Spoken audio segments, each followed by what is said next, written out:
Good evening, everyone. This is the 39th year the Bark River International Raceway has been the host for off-road competition. Officials are doing such a good job, they get 2 weekends of action again this season. Conditions were close to perfect today with temperatures near 70 degrees.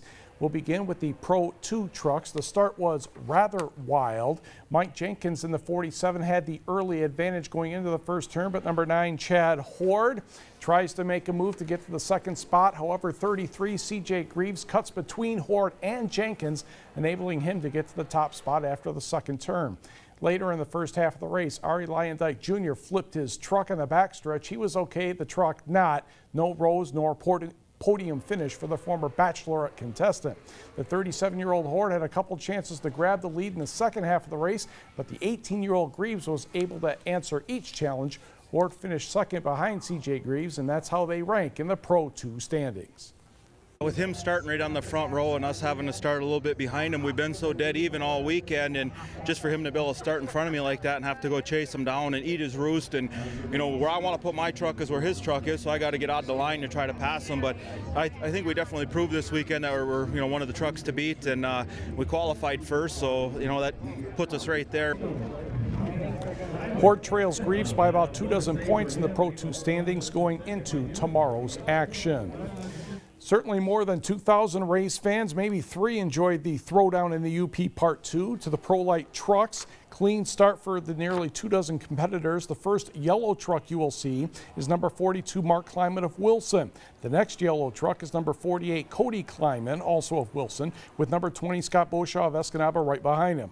A couple laps later, a truck bumps the guardrail and somehow Mark Kleiman gets around him to move up 2 spots.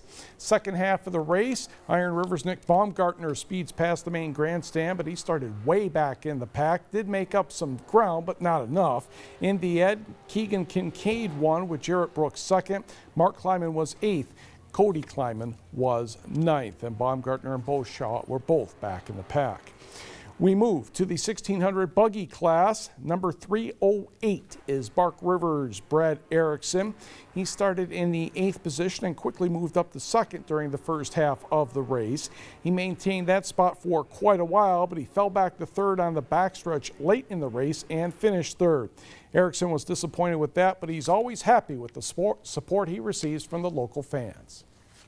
A lot of people have been coming here a long time and remember farm down there before they put this fence up. I slid down this hill as a kid, down onto the track, taking jumps on the tires that marked the course. And most of your sponsors are from here, so it's a pretty cool deal. And action wraps up tomorrow, starts around 11 Eastern Time.